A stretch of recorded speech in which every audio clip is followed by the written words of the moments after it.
और आइए शुरू करते हैं आज की हमारी कवर स्टोरी।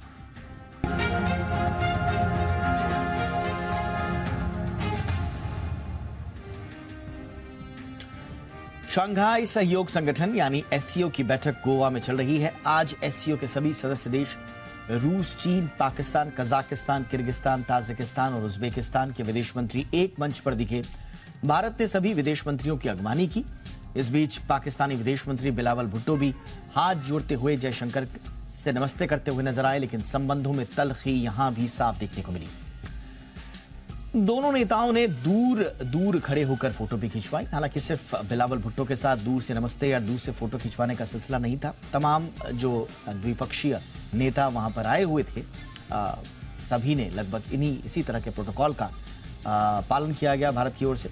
दोनों लेकिन पाकिस्तान के विदेश मंत्री बिलावल भुट्टो के साथ कोई खास एक्स्ट्रा आई कांटेक्ट या फिर कोई एक्स्ट्रा गर्मजोशी नहीं दिखाई दी। इनफैक्ट कुछ फॉर्मल डिस्कशंस जो होने चाहिए तो वो तो उस पर तो पहले ही मना कर दिया गया था, लेकिन मिलते वक्त भी जो बातचीत दूसरे देशों के नेताओं के साथ दिखी वो पाकिस्तान के नेता बिलावल भुट्टो के साथ नहीं दिखी। फोटो सेशन पूरा होने के बाद जयशंकर बिलावल से कुछ बात जरूर कहते हुए नजर आए, लेकिन वो औपचारिकता भर ही ज्यादा नजर आ रहा था। फिर उन्हें हाथ दिखाकर उन्हें आगे बढ़ने को कहा गया। इसके बाद बिलावल सीने पर हाथ रखकर एस जयशंकर को धन्यवाद दिखते नजर आए और वो भी आगे बढ़ गए। जयशंकर और बिलावल के चेहरे पर थोड़ी मुस्कान जरूर आई, लेकिन तस्वीरें साफ बता रही थी कि भले ही 12 सालों बाद पाकिस्तान का कोई बड़ा नेता भारत आया हो, लेकिन दिल नहीं मिले हैं। इस बैठक से शुरू होने से पहले ही भारत ने यह भी साफ कर दिया था कि पाकिस्तान के विदेश मंत्री के साथ भारत कोई द्विपक्षीय बातचीत नहीं करेगा। एससीओ की बैठक में एस जयशंकर ने पाकिस्तान का नाम लिए बिना कहा कि आतंकवाद का पूरी तरह से खात्मा नहीं हुआ है, आतंकवाद को सही नहीं ठहराया जा सकता और इसे हर हाल में रोकना जरूरी होगा। आतंकियों की फंडिंग करने वालों पर भी लगाम लगाने की जरूरत है। उन्होंने कहा कि सीमा पार आतंकवाद समेत सभी तरह के आतंकवाद को रोकने की आवश्यकता है। जब जयशंकर आतंकवाद के मुद्दे पर बोल रहे थे तब बिलावल चुपचाप उन्हें सुन रहे थे। आपको बताएं कि आतंकवाद के चलते ही पाकिस्तान के साथ भारत के रिश्ते ठीक नहीं है। पाकिस्तान के विदेश मंत्री बिलावल भुट्टो को जब बैठक में बोलने का मौका मिला तो उन्होंने इशारों में कश्मीर का मुद्दा फिर उछाल दिया। हालांकि बिलावल ने कश्मीर का नाम नहीं लिया, लेकिन जैसे पाकिस्तान के नेता करते रहते हैं, कहते रहते हैं, उसी को एक तरह से बिलावल ने भी एससीओ के संदर्भ में दोहराया। बिलावल भुट्टो ने कहा कि स्टेट्स की तरफ से एक तरफा और गैर कानूनी कदम उठाना अंतर्राष्ट्रीय कानूनों और सुरक्षा परिषद के प्रस्तावों का उल्लंघन है। ये टेम्पलेटेड जो स्पीच है पाकिस्तान भारत के संदर्भ में हर जगह यही रिपीट करता है। एससीओ में भी बिलावल के पास कुछ नया नहीं था कहने को, यही टेम्पलेटेड बातें वो दोबारा दोहराते नजर आए। दरअसल कश्मीर पर बुरी नजर रखने वाले पाकिस्तान आर्टिकल 370 के हटने के बाद से बौखलाहट में है। विदेश मंत्री एस जयशंकर ने चीन के विदेश मंत्री छिंग कांग के साथ द्विपक्षीय संबंधों पर जरूर चर्चा की। पूर्वी लद्दाख में एलएसी पर जारी विवाद को लेकर भी दोनों के बीच में बातचीत हुई। जयशंकर ने चीन के विदेश मंत्री से कहा कि पूर्वी लद्दाख सीमा गतिरोध को जल्द से जल्द सुलझाया जाना चाहिए। दोनों देशों के बीच बेहतर संबंधों के लिए सीमा पर शांति और स्थिरता जरूरी है। इस बीच एस जयशंकर ने ट्वीट भी किया और उन्होंने लिखा कि चीन के विदेश मंत्री के साथ आपसी संबंधों पर विस्तार से बातचीत हुई। उन्होंने कहा कि हमारा फोकस बाकी मुद्दों को हल करने और सीमाई क्षेत्रों में शांति को सुनिश्चित करने पर है। ये बैठक एससीओ के विदेश मंत्रियों की बैठक से अलग हुई है। जयशंकर ने रूस के अपने समकक्ष सर्गेई लावरोव के साथ भी द्विपक्षीय संबंधों पर चर्चा की। दोनों नेताओं ने यूक्रेन संघर्ष और साझा हितों से जुड़े मुद्दों पर बातचीत की। थोड़ा सा इस पर हम चर्चा करें उससे पहले जरा एससीओ का इतिहास आप समझ लीजिए। 1996 में शंघाई इनिशिएटिव के तौर पर इसकी शुरुआत हुई थी और इसका उद्देश्य था मध्य एशिया के नए आजाद हुए देश के साथ लगती रूस और चीन की सीमाओं पर कैसे तनाव को रोका जाए, और यह मकसद सिर्फ 3 साल में ही हासिल कर लिया गया। साल 2001 में संगठन का उद्देश्य बदल दिया गया। इसका अहम मकसद ऊर्जा पूर्ति के लिए तमाम मुद्दों पर ध्यान देना और आतंकवाद से लड़ना बन गया। ये दोनों मुद्दे आज तक बने हुए हैं। हालांकि शिखर वार्ता में इन मुद्दों पर लगातार बातचीत होती रहती है। भारत साल 2017 में एससीओ का सदस्य बना था और सिर्फ भारत ही नहीं बल्कि पाकिस्तान को भी सदस्य का दर्जा दिया गया। इसके साथ ही इसके सदस्यों की संख्या 8 हो गई। वर्तमान में एससीओ के 8 सदस्य चीन, कजाकिस्तान, किर्गिस्तान, रूस, ताजिकिस्तान, उज्बेकिस्तान, भारत और पाकिस्तान है। इसके अलावा 4 ऑब्जर्वर देश भी हैं, उसमें अफगानिस्तान है, बेलारूस है, ईरान है और मंगोलिया है। 6 डायलॉग सहयोगी भी है, आर्मेनिया है, अजरबैजान है, कंबोडिया है, नेपाल है, श्रीलंका और टर्की है। एससीओ का मुख्यालय चीन की राजधानी बीजिंग में है। इस बीच एससीओ समिट के बाद पाकिस्तान के विदेश मंत्री बिलावल भुट्टो ने प्रेस कॉन्फ्रेंस करते हुए कहा कि हम भारत के साथ रिश्ते बेहतर करना चाहते हैं। ताजा हालात में भारत रिश्ते बेहतर करने की पहल करे और हम चाहते हैं कि दोनों देशों के बीच में अमन। जहाँ तक भारत और पाकिस्तान के ताल्लुकात हैं, ये कहना तो बिल्कुल ही सही है कि उसूली तौर पे पाकिस्तान पीपल्स पार्टी का मौक़िफ़ आज से नहीं, हमेशा से ये रहा है कि भारत के साथ हम अपना रिलेशंस को नॉर्मलाइज करना चाहते हैं। ये हमारा तकरीबन हर मैनिफेस्टो का हिस्सा होता था और इसी कॉन्टेक्स्ट में शहीद मोहतरमा बेनज़ीर भुट्टो ने अपनी कोशिशें की, सदर ज़रदारी ने अपने दौर में अपने कोशिशें की। मगर जो नया सूरत हाल है, now the onus is on India कि वो ऐसा कोई कंड्यूसिव एनवायरनमेंट क्रिएट करे जिसमें बातचीत हो सके। और इस वक्त बातचीत के लिए हमारे साथ बहुत ही खास मेहमान जुड़ चुके हैं। आज के मेहमानों का आपसे हम परिचय करा दें। हमारे साथ है प्रोफेसर स्वर्ण सिंह, जो कि विदेश मामलों के जाने माने जानकार भी हैं और फिलहाल विजिटिंग प्रोफेसर हैं university of British Columbia Vancouver, और प्रोफेसर एंड चेयरपर्सन भी हैं centre for international politics, organisation and disarmament, school of international studies JNU। Professor Swaran Singh, बहुत बहुत स्वागत है सर आपका हमारे शो पर। हमारे साथ हैं एम्बेसडर मंजीव पुरी सर, एक लंबा अनुभव राजनयिक मामलों का और विदेश मामलों की नब्ज समझते हैं, उस पर विश्लेषण भी देते हैं। एम्बेसडर मंजीव सर, बहुत बहुत स्वागत है सर आपका हमारे शो पर। प्रोफेसर स्वर्ण सिंह, मैं आपसे ही चर्चा की शुरुआत करना चाहूंगा। गोवा की जो एससीओ समिट है, इसको लेकर बहुत सारे कमेंट्स भी आए, बहुत सारे कॉलम्स भी लिखे गए, आपने भी इस पर टिप्पणी की होगी, लेकिन क्या कुछ नयापन और खास तौर से पाकिस्तान और चीन के साथ जो जमीन सख्त दिखाई दे रही है, कहीं से उसमें कोई नरमी नहीं है, उस लिहाज से, और थोड़ा सा चीन को हम बाद में चर्चा करें थोड़ा सा, क्योंकि आज बिलावल भुट्टो के साथ जो उनका आगमन था वो ज्यादा चर्चा में है, इसलिए पाकिस्तान के साथ संबंधों के लिहाज से आप कुछ नयापन देख रहे हैं या बिटवीन द लाइंस कुछ नई बात आपको समझ में आ रही है सर? मुझे लगता है भारत इस वक्त G20 और शंघाई कोऑपरेशन ऑर्गेनाइजेशन, दो संगठनों की अध्यक्षता कर रहा है। और क्योंकि पिछले कुछ दिनों में देखा गया कि जितनी भी बैठकें G20 को लेकर हुई, उसमें कुछ न कुछ यूक्रेन युद्ध को लेकर दिक्कतें हुई, तो इस वक्त मुझे लगता है कि शंघाई कोऑपरेशन ऑर्गेनाइजेशन में थोड़ी सी आपसी तालमेल और सहमति बनाने में सक्षम रहा है भारत, और इसका असर मुझे लगता है कि आने वाली G20 शिखर सम्मेलन में भी हो सकता है। जहां तक चीन और पाकिस्तान की बात है, आप देखें कि चीन के विदेश मंत्री जो आए हुए हैं इस वक्त भारत, वो इससे पहले 27 अप्रैल को भी G20 के विदेश मंत्रियों के सम्मेलन में आए थे। तो ये लगातार 2 बार बातचीत हुई है भारत के विदेश मंत्री के साथ, और संदेश कुछ हद तक वही है कि स्थिरता, शांति, संतुलन बना रहना चाहिए सीमा पर उसमें कुछ बहुत ज्यादा उत्साह नजर नहीं आता है। और 18 बैठकें हो चुकी हैं कोर कमांडर्स की, तो एक हद के बाद उसमें भी ठहराव आ गया है। तो मुझे लगता है कि उसमें इस तरह की जो, चाहे वो रक्षा मंत्रियों की बातचीत हो जो 27 अप्रैल को हुई थी, या फिर विदेश मंत्रियों की बातचीत हो, उसमें नया उत्साह इस वक्त मुझे लगता नजर नहीं आता है। स्थिरता की बात होती है। ज्यादा ध्यान मुझे लगता है कि इस वक्त पाकिस्तान पर गया, क्योंकि बिलावल भुट्टो जरदारी इसमें शामिल हुए इस विदेश मंत्रियों के सम्मेलन में, और वो खास इसलिए हो जाता है कि इससे पहले तक पाकिस्तान का रवैया जो है वो भारत की अध्यक्षता जो शंघाई संगठन को लेकर है, वो बहुत ही एक तरह से इंटरेस्टिंग नहीं था, उनका दिलचस्पी नहीं उसमें नजर आ रही थी। हाल ही में जब एससीओ के रक्षा मंत्रियों की मुलाकात हुई, तो पहले पाकिस्तान के विदेश रक्षा मंत्री ने कहा कि वो ऑनलाइन उसमें शिरकत करेंगे, और बाद में वो बिल्कुल नहीं आए। तो इस हालत में वहां के विदेश मंत्री बिलावल भुट्टो का आना अपने आप में मुझे लगता है एक अच्छा संकेत है, और ये शायद ये भी एक तरह से संकेत है कि शायद वहां के प्रधानमंत्री जुलाई में जब शिखर सम्मेलन होगा शंघाई संगठन का, तो शायद उसमें वो शामिल होंगे। तो ये अपने आप में एक अच्छा संकेत है।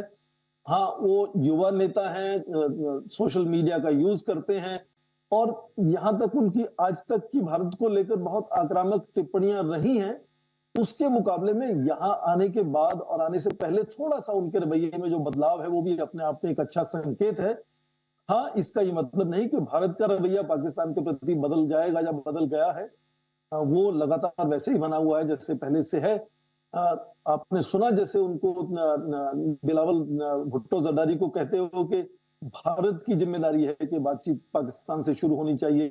भारत को ये कहने की जरूरत नहीं है। शुरू से ये हमारी नीति रही है कि आतंकवाद और बातचीत दोनों बराबर नहीं चल सकते। तो एक तरह से वहां भी ठहराव है और कुछ हद तक इस ठहराव में भी कुछ इनिशिएटिव लिए गए हैं। इसकी भी एक तरह से मान सकते हैं कि अच्छा संकेत है इससे। तो बिलावल भुट्टो का यहाँ आना मुझे लगता है कि सांकेतिक तौर पर ज्यादा नजर आता है। उसमें कोई खास ठोस बदलाव आने की मुझे उम्मीद नहीं है।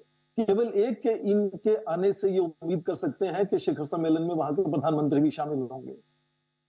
यानी कि भारत की मेजबानी में जो एससीओ का सम्मेलन है, कम से कम उस नजरिए से देखें तो एक सक्सेसफुल इवेंट इसे जरूर कहा जाएगा भारत के नजरिए से। लेकिन भारत पाकिस्तान के नजरिए से इसे अलग से देख पाना अभी थोड़ा सा जल्दबाजी होगी, ये थोड़ा सा नटशल में मुझे समझ में आ रहा है। लेकिन एम्बेसडर पुरी, बिलावल भुट्टो का भारत आना क्या उनके मन में चल रहा होगा? क्योंकि कहा यह भी जा रहा था, मीडिया रिपोर्ट्स ऑलरेडी थी कि बिलावल भुट्टो आएंगे तो स्वाभाविक रूप से वो सीधे आके शांति की बात नहीं करेंगे, क्योंकि ऐसे मोमेंट पे जब पाकिस्तान में उनकी सरकार खासी अनपॉपुलर हो चुकी है, ऐसे में पीस की बात करके शायद उन्हें बैकलैश मिलता। आज भी वहां की मीडिया में देखिए एस जयशंकर ने एक तरह से लिटरली उन्हें बहुत ज्यादा तवज्जो नहीं दी और इसके चर्चे हो रहे हैं पाकिस्तानी मीडिया में कि भद पिटाने के लिए भुट्टो क्यों आए इंडिया। तो ऐसे में क्या रीजन रहा होगा? जैसा कि सर ने भी अभी कहा और ये भी खबरें थी कि वो शायद G20 की तरह वीडियो कॉन्फ्रेंसिंग के जरिए शिरकत कर सकते थे, लेकिन फिजिकली आना उनके मन में क्या चल रहा होगा सर? दीपक जी नमस्ते, थैंक यू कि आपने मुझे निमंत्रण दिया। Welcome sir. देखिए, अब मैं आपके सवाल पे आता हूं और मुद्दों को छोड़ देते हैं। आप सुनिएगा, बिलावल भुट्टो ने अपनी प्रेस कॉन्फ्रेंस में क्या कहा, मेरी क्या लेगेसी है। उन्होंने कहा लेगेसी है भारत के साथ पीस को आगे बढ़ाना। मेरी लेगेसी है और यही चीज मैं आगे करना चाहता हूं। अब सही है कि पाकिस्तान में भी दो पक्षीय सिचुएशन है, उससे भी ज्यादा सिचुएशन, एक आर्मी भी है बीच में जो शायद इस चीज को नहीं पसंद करती, जो और वहां पर मीडिया में लोग ये भी कहेंगे। लेकिन बिलावल भुट्टो ने तो अपनी तरफदारी, जो पक्ष, जो पॉलिटिक्स उनको पसंद है, वो उसको आगे दिखाया। अगर वो ना आते, अब आप समझिएगा 2012 के बाद पहली बार फॉरेन मिनिस्टर, तो इसका ही अपना ही एक किस्म का तवज्जो होता है। हम जो भी कहें यहाँ पर, वो उन्होंने कोई एक्सपेक्ट तो नहीं किया होगा कि हमें यहाँ पर रेड कारपेट वेलकम मिलेगा। उनको भी पता था कि हम टेररिज्म की बात करेंगे। उन्होंने भी अपनी तरह से कश्मीर का मुद्दा एक तरीके से छेड़ दिया, अपनी तरफ से अपनी औपचारिकता कंप्लीट की। लेकिन ये भी याद रखिएगा कि अभी एससीओ की समिट होनी है जुलाई में, और ये इम्पोर्टेंट है। और मैं मानता हूं कि पाकिस्तान की जो स्थिति है और जो सिचुएशन है, वो भी चाहेंगे कि ऐसे बड़े मल्टीलैटरल फोरम में जहां वो मेंबर हैं, वो भी आए और उनका भी निमंत्रण हो। और ये जो फॉरेन मिनिस्टर की मीटिंग है, it's preparatory meeting for that particular. तो let me put it like this, हमने जो कहना था बिल्कुल ठीक कहा, और जो कहना था जिस तरह वो भी कहा। उन्होंने जो करना था, मैं मानता हूं कि बिलावल भुट्टो की अपनी तरफ से उनकी जो पॉलिटिकल रिक्वायरमेंट थी बैक होम, वो कंप्लीट हो गई। बाकी पाकिस्तानियों की होना, ये तो तौर तरीका है। At the end of the day all foreign policy is ultimately domestic. Absolutely sir, ये आपने बहुत अच्छा विश्लेषण दिया कि बिलावल भुट्टो जो सोच समझ के आए थे, उन्होंने वही किया जो उनसे एक्सपेक्टेड था। स्वाभाविक रूप से वो भी कोई रेड कार्पेट वेलकम हमसे एक्सपेक्ट नहीं कर रहे थे, लेकिन उनकी शिरकत, उनकी पार्टी की जो पोजीशनिंग है पाकिस्तान में, उसी को अब एक तरह से रिफ्लेक्ट करती है। प्रोफेसर स्वर्ण सिंह, अब थोड़ा सा अगर इसको ओवरऑल जरा बिगर पर्सपेक्टिव में देखें, कहा यह जाता है कि अभी economic cooperation, national currency payments, ये चीजें ज्यादातर एजेंडा में थी, क्योंकि जो प्रेजेंट जियोपॉलिटिकल सिचुएशन है शायद उसमें ये ज्यादा इंपॉर्टेंस रखते हैं बजाय भारत और पाकिस्तान के बायलैटरल इशू का एज अ बिग पूरे हम एससीओ के अगर हम बात करें संगठन के। लेकिन क्या आपको लगता है कि एजेंडा जो जो जो भारत की तरफ से आज जयशंकर साहब ने कहा है, आतंकवाद को ज्यादा प्रमुखता दी गई है या मीडिया में सुर्खियां ही ज्यादा आतंकवाद बनती हैं और जो बायलैटरल टॉक्स हुई होंगी उसमें economic ties, present geopolitical scenario, इन पर ज्यादा चर्चा हुई होगी? अभी जैसे एम्बेसडर पुरी साहब ने कहा कि ये एक प्रिपरेटरी मीटिंग है जो तैयारी करती है कि शिखर सम्मेलन में क्या निर्णय लिए जाएंगे। तो उस नजरिए से आप यदि पिछले इस तरह के शिखर सम्मेलन जो शंघाई संगठन सहयोग के हुए हैं उसमें देखें तो आतंकवाद का मुद्दा हमेशा वहां रहता है। कभी कभी 2 या 3 पैराग्राफ इस पे दिए जाते हैं, कभी कम दिए जाते हैं, पर ये मुद्दा हमेशा शंघाई सहयोग संगठन में हमेशा अहम रहता है। पर इस वक्त इस जो अभी का विदेश मंत्रियों की बैठक हुई है उसमें कम से कम कुछ चीजें साफ नजर आती हैं जो तय की गई हैं कि शिखर सम्मेलन में क्या होने वाला है। एक तो ये कहा गया कि 15 ऐसे मुद्दे हैं जिन पर सहमति बनी है कि जिनको लेकर बातचीत और सहमति बनाई जाएगी कि किस तरह की वो जो फाइनल, जिसको न्यू दिल्ली या दिल्ली डिक्लेरेशन कहा जाएगा, जो फाइनल स्टेटमेंट होगी शिखर सम्मेलन में कि उसमें किस तरह के वो मुद्दे 15 मुद्दे शॉर्टलिस्ट किए गए हैं, उस पर बातचीत करके उनको फाइनल एक तरह से रूपरेखा उनकी बनाई जाएगी। उसके अलावा भारत ने यह भी कहा कि 4 थीमेटिक इश्यूज पर, चाहे वो डीरेडिकलाइजेशन की रणनीति को लेकर हो या मिलेट्स की प्रमोशन को हो, सस्टेनेबल डेवलपमेंट की हो, क्लाइमेट चेंज को हो, वो 4 खास थीमेटिक स्टेटमेंट्स भी भारत तैयार कर रहा है। जो ओवरऑल थीम है इस शिखर सम्मेलन का, सिक्योर एससीओ, उसको आगे बढ़ाने में कोशिश हो। और बहुत जल्दी से ये इसमें मैं जोड़ दूंगा कि भारत ने आतंकवाद के साथ साथ शंघाई कोऑपरेशन ऑर्गेनाइजेशन के अंदर जो रिफॉर्म लाने की जरूरत है उस पर भी बातचीत की और कहा कि बहुत सी दूसरी चीजों के साथ साथ शायद रूसी और चीनी भाषा के साथ अंग्रेजी को भी ऑफिशियल लैंग्वेज बनाया जाना चाहिए, क्योंकि जिस तरह से शंघाई सहयोग संगठन बढ़ रहा है, नए सदस्य उसमें शामिल हो रहे हैं, बहुत से डायलॉग पार्टनर्स उसमें शामिल हो रहे हैं, तो शायद अंग्रेजी भाषा को भी ऑफिशियल भाषा का दर्जा देना चाहिए इस संगठन में। तो इसको लेकर भी भारत ने अपनी बात आगे कही है और मुझे लगता है कि ये तालमेल क्योंकि अच्छा है इन देशों का, तो बहुत सी चीजें ऐसी हैं जो कार्यान्वित करने में, चाहे वो कनेक्टिविटी को लेकर हो, आपसी आर्थिक सहयोग की हो, तालमेल हो, आतंक से लड़ने की बात हो, इन सब पे मुझे लगता है कि जो दिल्ली डिक्लेरेशन जिसको कहा गया कि अब तैयारी शुरू होगी उन 15 मुद्दों को लेकर, अच्छा संदेश उसमें निकलने वाला है। और क्योंकि आखिरी बात, कुछ ऐसे देश हैं इसमें जैसे रूस, भारत, चीन और सऊदी अरेबिया जो G20 में भी शिखर सम्मेलन में आएंगे, तो यहाँ शंघाई सहयोग संगठन का जो तालमेल और गर्मजोशी आपस में नजर आएगी, जब बनेगी, मुझे लगता है कि उसका असर G20 शिखर सम्मेलन में भी नजर आएगा। वो फायदा भारत को मिलेगा इस बैठक को अच्छे से सफल बनाने के लिए। मुझे लगता है कि उसमें भी इसका योगदान रहेगा। एब्सोल्युटली, एब्सोल्युटली, बिल्कुल सर, बिल्कुल। ये भारत को एक, ये न सिर्फ भारत को बल्कि अपनी बात, अपना नजरिया आगे रखने का, बल्कि पूरे जो फोरम है उसको मल्टीलैटरल कोऑपरेशन, चाहे वो एससीओ, रीजनल, ग्लोबल इश्यूज हों, जैसा सर ने कहा अभी कि रिफॉर्म और modernisation within the organisation itself, चाहे वो इसकी बात हो, ये सब एक दिशा तय करेगा। और जो SCO heads of the state summit होगी जुलाई में, उसके लिए एक बहुत ही महत्वपूर्ण ये मीटिंग। एससीओ के मंच में भारत की ओर से सीधा सीधा आतंकवाद पर कड़ा प्रहार किया गया है, लेकिन मीडिया की सुर्खियों से अलग बहुत सारा काम हुआ है। बायलैटरल इश्यूज पे बातचीत हुई है। भारत ने अपनी पोजीशनिंग को ग्लोबली, क्योंकि इस समय G20 और एससीओ दोनों की अध्यक्षता कर रहा है भारत, किस रूप में आगे बढ़ा है, इन पर बातचीत करना बहुत आवश्यक है। इसलिए 2 खास मेहमानों के साथ हम चर्चा कर रहे हैं। एम्बेसडर पुरी, एक बहुत इंपॉर्टेंट एस्पेक्ट जो इस समिट को लेकर हो रहा है कि एक तरफ से चाइना की जो चुनौतियां आ रही हैं, इनफैक्ट बहुत सारे रणनीतिकारों का यह भी कहना है कि चाइना एक अनौपचारिक रूप से ईरान, रशिया और चाइना आरआईसी का एक गठजोड़ करने की कोशिश में हमने देखा कि एनएसए डोभाल ईरान यात्रा पर भी गए भी हाल ही में, उसको भी उससे जोड़कर देखा जा रहा था। ऐसे में पूरे यूरेशिया क्षेत्र में अगर हम चीन के बढ़ते प्रभावों की जो उसकी कोशिश रही है, ऐसे में एससीओ देशों का भारत के साथ एक बेहतर तालमेल कितना इंपॉर्टेंट होगा चीन की जो एग्रेशन है या उनकी कूटनीतिक चाल है उसको बैलेंस करने के लिए? सर, आपने बिल्कुल ठीक कहा। देखिए, हम तो ओरिजिनल मेंबर नहीं थे एससीओ के, हम बाद में ज्वाइन किया और हमारे साथ उसी समय पाकिस्तान ने भी ज्वाइन किया।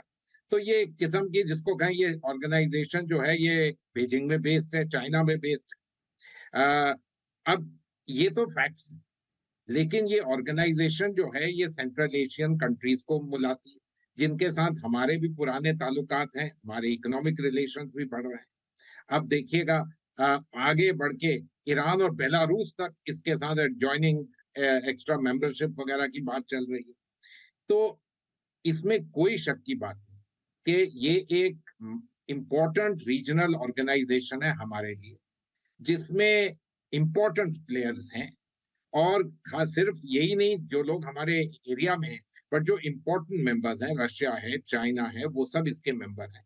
इसलिए हमें इस ऑर्गेनाइजेशन के साथ एंगेज रहना, इसके सब मेंबर्स के साथ अपनी बात रखनी, इसका समिट यहाँ होस्ट करना, चाहे कूटनीति में सभी लोग अपनी कोशिशें करते हैं। आपने अभी बताया आरआईसी, हम लोग तो हमेशा आरआईसी रशिया, इंडिया, चाइना, वो एक होती थी। अब आप इंडिया को छोड़ के ईरान कर, देखिए ये तो ऑल कंट्रीज कंटिन्यू, ये गेम्स हैं इंटरनेशनल अफेयर्स की, अपनी इन्फ्लुएंस शेयर, अपनी रीच, अपने आप की हमारी बात रखनी, ये सब लोग कोशिश करते हैं। हमने भी अपनी तरफ से, हम क्वाड के मेंबर हैं, कई लोग इसके बारे में आपत्ति जता सकते हैं, लेकिन pursuing national interest is the absolute hallmark of a nation state and has to be done. इसमें कोई ऐसी शक की बात। मैं मानता हूं कि एससीओ हमारे लिए एक यूजफुल ऑर्गेनाइजेशन है और हम इसको यूजफुली यूटिलाइज कर। अब जब हम समिट करेंगे, बहुत सारे ये देश जो हैं सेंट्रल एशिया के, वो उस समय आएंगे जिसके इमीडिएटली बाद, कुछ ही महीनों बाद, भारत G20 की समिट होस्ट करेगा। तो इन लोग देशों को भी फीलिंग होती है कि G20 की प्रेसिडेंसी, जो दुनिया की इकोनॉमिक कंट्रीज है, उनके साथ किसी किस्म का जोड़ उसके साथ हो। तो ये इंपॉर्टेंट रहता है कि हम लोग सिर्फ दुनिया के जो सबसे महत्वपूर्ण इकोनॉमिक देश हैं वही नहीं, अपने रीजन में, इन अ लार्जर रीजन, उसमें भी हम लोग रीच आउट कर रहे हैं। तो ऑल इन ऑल मैं मानता हूं कि ये जो समिट हमारे यहाँ इस साल हो रही, इसके सारे जो हैं, इसके जो साइंस हैं, वो साइंस इंडिया के लिए पॉजिटिव हैं। India growing stature on the global stage. Sir, लेकिन सुवर्ण सर, एक जो बड़ा थोड़ा सा हम लोगों के सामने जो बड़ी मुश्किल आती है वो ये आती है कि चाइना मुंह पे ठीक है जो भी बोले वो, लेकिन उसकी कोशिश ये रहती है कि एससीओ हो या फिर ब्रिक्स हो, वहां पर वो भारत को धकेलना चाहता है हाशिए पर। उसकी तमाम कोशिशें रहती हैं, जिस आरआईसी का हमने जिक्र किया वो भी है, और आरआईसी के जरिए बेसिकली एशिया और जो पश्चिमी एशिया है उसमें अमेरिका के प्रभाव को भी वो काउंटर करना चाहता है।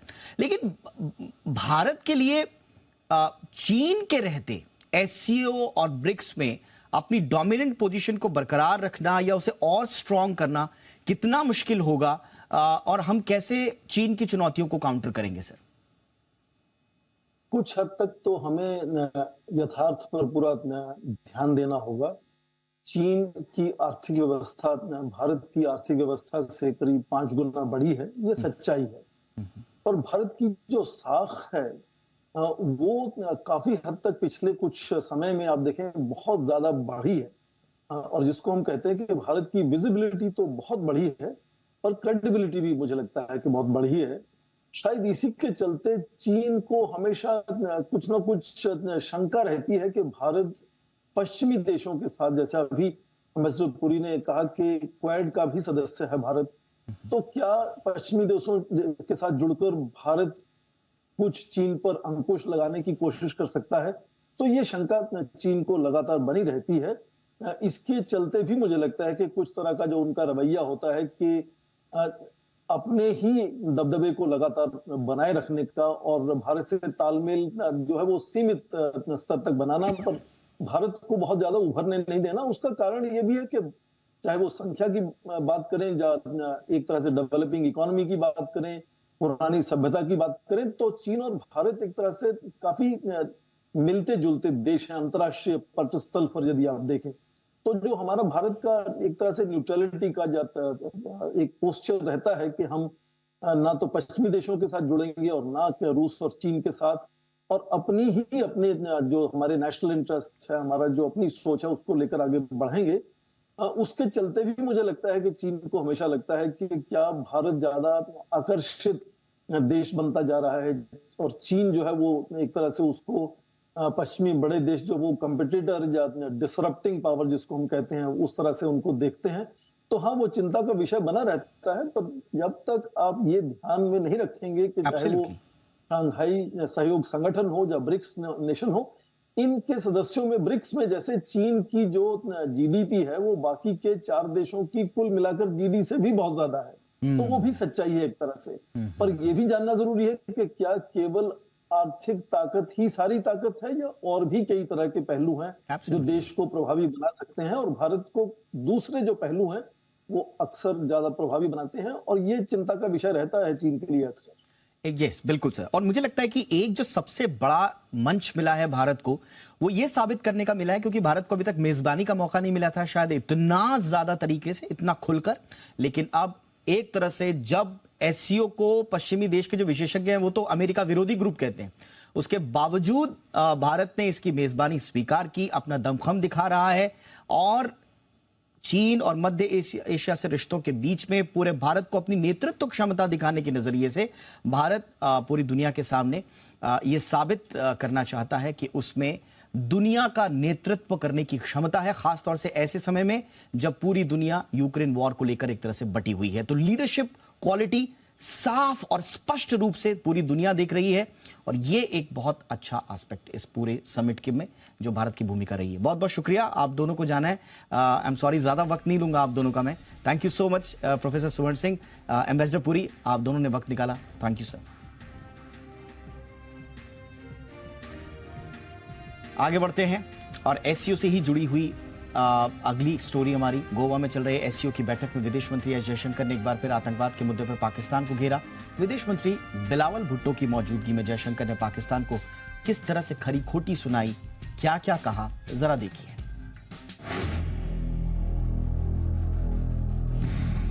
3 सेकंड तक दुआ सलाम, ना कोई बात, ना ही चेहरे पर कोई भाव।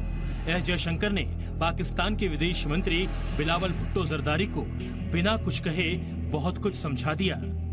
बॉडी लैंग्वेज के जरिए जयशंकर ने साफ कर दिया कि जब तक पाकिस्तान सुधरेगा नहीं, तब तक उसके साथ भारत ऐसे ही पेश आएगा। जिस मंच पर जयशंकर के सामने बिलावल का रंग उड़ गया, उसी मंच पर चीन और रूस समेत एससीओ सदस्य देशों के कई विदेश मंत्री भी आए। अब देखिए कैसे चीन के विदेश मंत्री जिन गांग और जयशंकर के बीच मंच पर केमिस्ट्री दिखी। एस जयशंकर ने हाथ जोड़कर जिन गांग का स्वागत किया, गांग ने भी दोनों हाथ जोड़े। दोनों के बीच मंच पर करीब 4 सेकंड तक बातचीत हुई। एलएसी पर तनाव के बीच भी दोनों मुस्कुराते हुए नजर आए। लेकिन दूसरी तस्वीर की कहानी इससे अलग है, क्योंकि दूसरी तस्वीर में चीन के नहीं बल्कि पाकिस्तान के विदेश मंत्री हैं। जयशंकर ने बिलावल को जितनी सख्ती के साथ मंच से जाने का रास्ता बताया था, उतनी ही नरमी के साथ उन्होंने चीन के विदेश मंत्री को यहाँ से विदा किया। बिलावल भुट्टो के साथ एस जयशंकर का बात न करना कूटनीतिक तौर पर बड़ा संदेश है। अब रूस के विदेश मंत्री सर्गेई लावरोव के साथ जयशंकर का फोटो सेशन देखिए। रूस के विदेश मंत्री का एस जयशंकर ने मंच पर अभिवादन किया और साथ खड़े होने का इशारा किया। दोनों ने हाथ जोड़े और स्माइल दी। इस दौरान मंच पर एस जयशंकर और सर्गेई लावरोव आपस में बात करते भी दिखे। इन तस्वीरों को देखकर बिलावल भुट्टो भी समझ गए होंगे कि भारत के लिए उनकी अहमियत कितनी है। एस जयशंकर ने क्रॉस बॉर्डर टेररिज्म पर रोक लगाने के लिए वकालत करते हुए न सिर्फ आतंकवाद की जन्नत कहे जाने वाले पाकिस्तान की बोलती बंद कर दी, बल्कि रिश्तों पर जमी बर्फ पिघलने की उम्मीदों पर भी पानी फेर दिया। एस जयशंकर ने जिस अंदाज में पाकिस्तान को बेनकाब किया, उससे बैठक में मौजूद बिलावल बौखला गए और फिर बोले वही जो उनके पूर्वज दशकों से बोलते आ रहे हैं। बिलावल की बातों से ऐसा लगा कि वो आतंकवाद का बचाव कर रहे हैं। करें भी तो क्यों नहीं, आखिर आतंकवाद की जननी पाकिस्तान जो ठहरा। हाफिज सईद और मौलाना मसूद अजहर जैसे आतंकियों के देश पाकिस्तान का विदेश मंत्री गोवा आया और आतंकवाद से लड़ने की जगह कश्मीर का राग अलापना शुरू कर दिया। स्टेट्स की ओर से एक तरफा और गैर कानूनी कदम उठाना अंतर्राष्ट्रीय कानून और सुरक्षा परिषद के प्रस्तावों का उल्लंघन है। ये एससीओ के उद्देश्यों के भी खिलाफ है। गोवा से शिवांगी ठाकुर और विशाल पांडे के साथ ब्यूरो रिपोर्ट, ज़ी मीडिया। कोरोना को लेकर वर्ल्ड हेल्थ ऑर्गेनाइजेशन ने बड़ी राहत दी है। डब्ल्यूएचओ ने कहा है कि कोविड अब पब्लिक ग्लोबल हेल्थ इमरजेंसी नहीं रह गया है।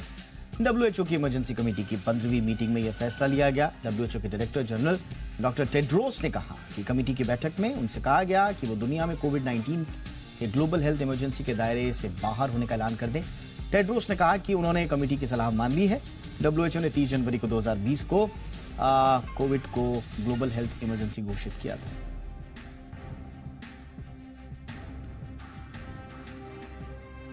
डायबिटीज से हार्ट की बीमारी का खतरा बढ़ जाता है, ये सभी जानते हैं, लेकिन एक चौंकाने वाली स्टडी ये सामने आई है कि पुरुषों की तुलना में डायबिटिक महिलाओं में हार्ट डिजीज के खतरे की आशंका 12% ज्यादा हो जाती है। स्टडी में इसके लिए मोटापे और इलाज में असमानता को बड़ी वजह बताया गया है।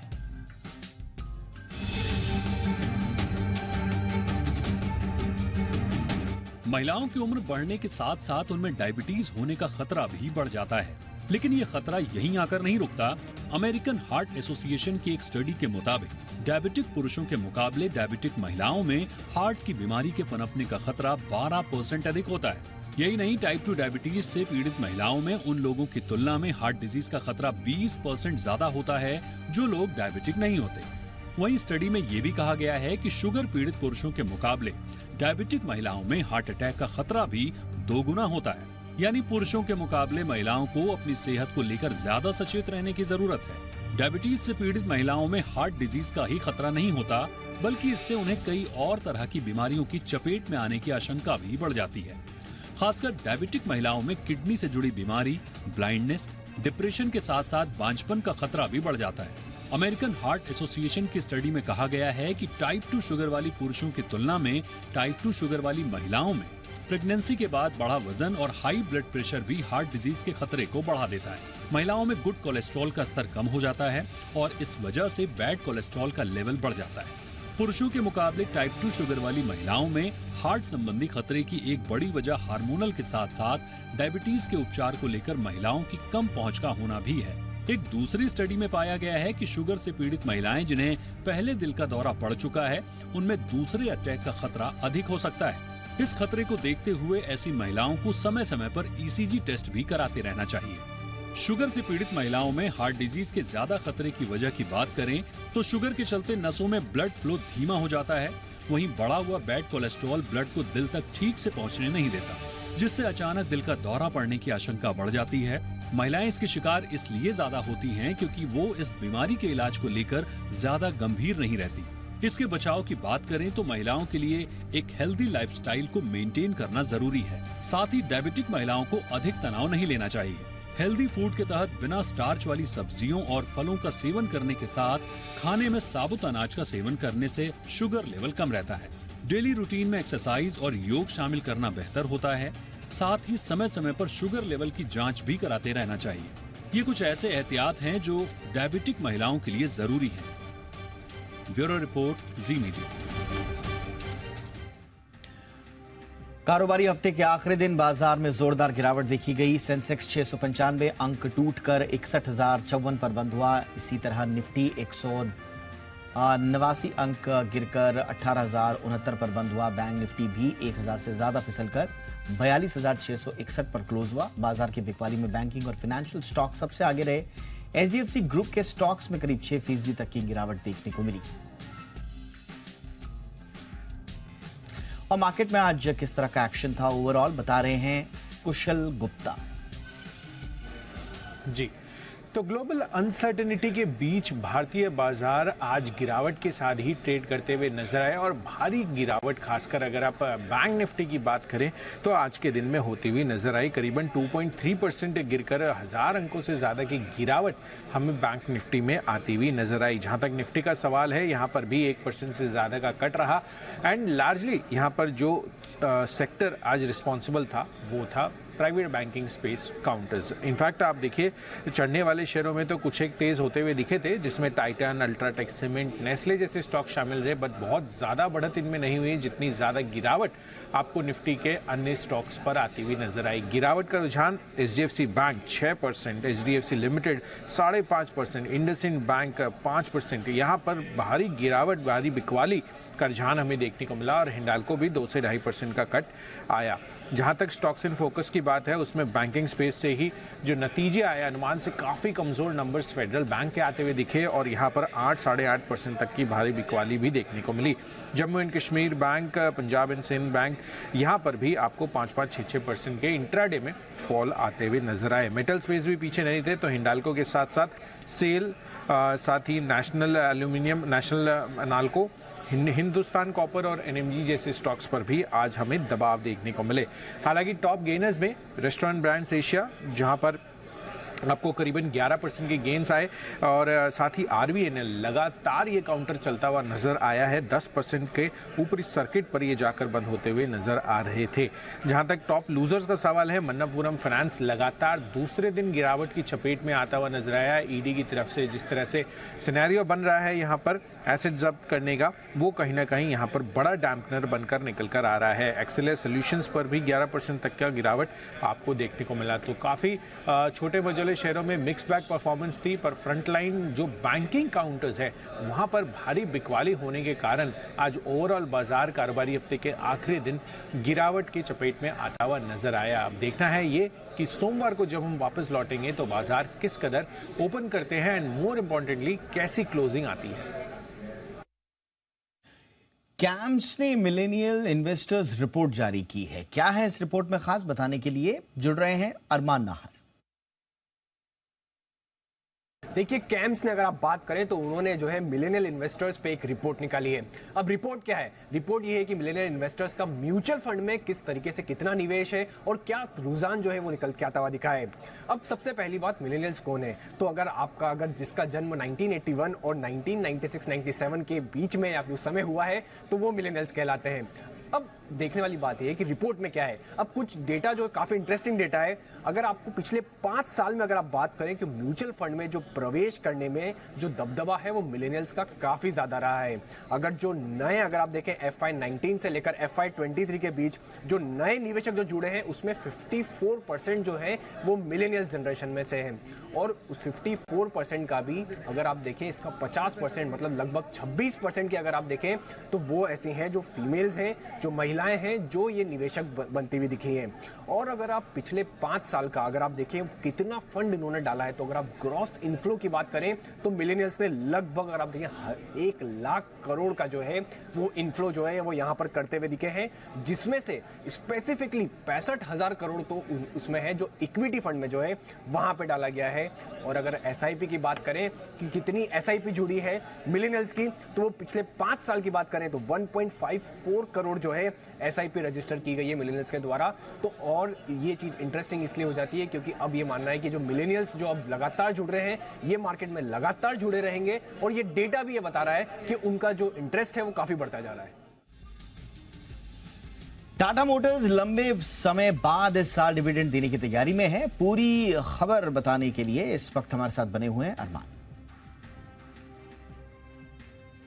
देखिए, टाटा मोटर्स पर आपको ध्यान क्यों रखना है, क्योंकि कल अगर आप देखें तो सर्कुलर ये आता हुआ दिखा कि कंपनी जो है 12 मई को जहां पे बोर्ड बैठक में ऑलरेडी हमें पता था कि नतीजे तो आने वाले हैं, पर उसी के साथ साथ अब अपडेट उन्होंने ये भी दिया कि कंपनी जो है डिविडेंड पर भी विचार कर सकती है। अब ये इंपॉर्टेंट किस हिसाब से है, क्योंकि अगर आप देखें पिछला हिस्ट्री अगर आप देखें तो पिछली बार कंपनी ने डिविडेंड दिया था वो FY16 में दिया था। तो अब 7 साल के बाद कंपनी जो है डिविडेंड दे सकती है। अब अगर कंपनी को डिविडेंड देना है तो ऑब्वियसली अगर आप बात करें तो कंपनी के बुक्स में मुनाफा होना चाहिए। हालांकि अगर आप 9 मंथ्स का कंसोलिडेटेड देखें तो कंपनी को घाटा है, पर अगर आप स्टैंड अलोन बेसिस पर अगर आप देखें तो कंपनी को लगभग 33 करोड़ का मुनाफा होता हुआ दिखा है। और अगर मैं स्टैंड अलोन मुनाफे की बात करूं तो मैं FY16 से FY22 की बात करूं तो कंपनी को FY16 में 234 करोड़ का मुनाफा था, FY19 में लगभग 2000 करोड़ के आसपास का मुनाफा था।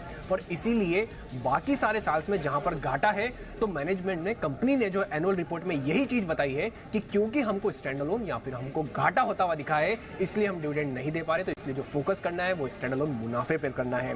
और अगर अब 9 मंथ्स की जैसा कि मैंने बात करी तो ऑलरेडी 33 करोड़ का मुनाफा कंपनी को है। और क्योंकि अब डिविडेंड का ऐलान भी कंपनी कर सकती है तो समझा ये भी जा सकता है कि आने वाला जो Q4 है, जिसके रिजल्ट आपको 12 मई को आते हुए दिखेंगे, वहां पर आपको मुनाफे का नंबर जो है बढ़िया आता हुआ दिखे। इसीलिए आपको टाटा मोटर्स पर आपको खास फोकस रखना होगा।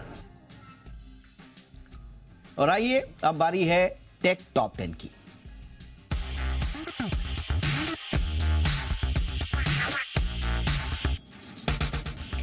एवरीवन, मैं हूं मोहिनी भदौरिया। आप देख रहे हैं टेक टॉप 10। हर हफ्ते की तरह आज हम फिर हाजिर हैं टेक्नोलॉजी से जुड़े 10 बड़े अपडेट्स के साथ।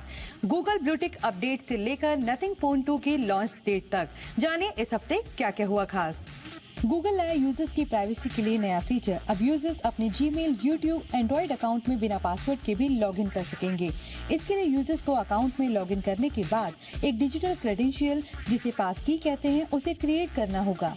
अकाउंट में लॉगिन करते समय यूजर से पासवर्ड और 2 स्टेप वेरिफिकेशन नहीं पूछे जाएंगे।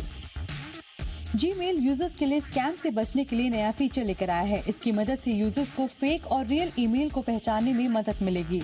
वेरीफाइड सेंडर से ईमेल मिलने पर इनबॉक्स में कंपनी के नाम के आगे एक ब्लू चेक मार्क दिखाई देगा। नया फीचर हूबहू ट्विटर ब्लू सर्विस की तरह ही है। ब्लू चेक मार्क फीचर इस हफ्ते के अंत तक सभी यूजर्स के लिए अवेलेबल हो जाएगा। सैमसंग ने इंडियन मार्केट में लॉन्च की सैमसंग नियो QLED 8K और 4K TV series. Neo QLED TVs neural quantum processor से लेस है। नियो QLED 8K टीवीज और neo QLED 4K TVs 50 inch और 98 इंच की स्क्रीन साइज में मिलेंगे। QLED 8K टीवी की शुरुआती कीमत 3,14,990 रुपए है। वहीं नियो QLED 4K टीवी के मॉडल्स की शुरुआती कीमत है 1,41,990 रुपए। गूगल अपने पिक्सल 7a स्मार्टफोन को लॉन्च करने के लिए तैयार है। इसे गूगल I/O इवेंट के दौरान 11 मई को पेश किया जाएगा। इसमें 64 megapixel camera, 90 hertz refresh rate, Google tensor G2 processor दिया जा सकता है। इसमें 6 GB रैम और 128 GB स्टोरेज का सपोर्ट भी मिल सकता है। जल्दी नथिंग फोन 2 लॉन्च हो सकता है। इसे ब्रिटिश समर सीजन में लॉन्च किया जा सकता है। फिलहाल कंपनी ने इसका टीजर रिलीज कर दिया है। इस स्मार्टफोन में स्नैपड्रैगन 8 सीरीज प्रोसेसर और 5000 mAh बैटरी मिल सकती है। इसके अलावा इसमें 256 की internal storage, Android 13 operating system मिल सकता है। जियो ने अपना पहला virtual reality headset Jio dive VR India में लॉन्च कर दिया है। इस हैंडसेट से यूजर्स 360 डिग्री एंगल पर IPL मैच देख सकते हैं। मैच को 360 डिग्री एंगल से देखने का मतलब घर बैठे वर्चुअली स्टेडियम वाली फील लेना है।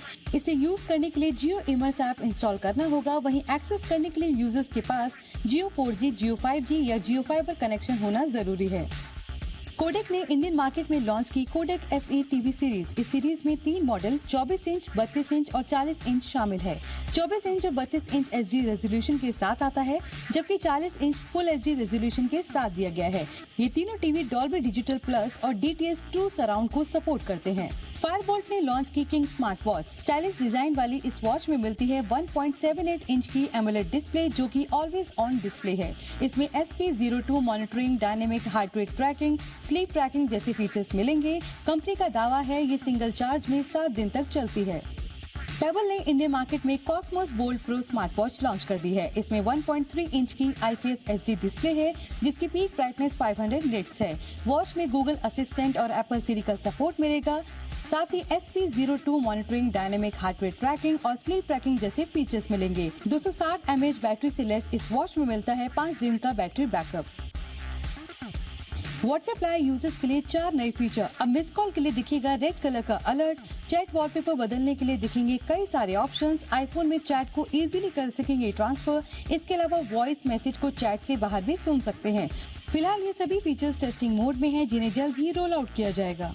तो ये थी टेक्नोलॉजी से जुड़ी 10 बड़ी खबरें। अगले हफ्ते हम फिर हाजिर होंगे, तब तक के लिए देखते रहिए बिजनेस।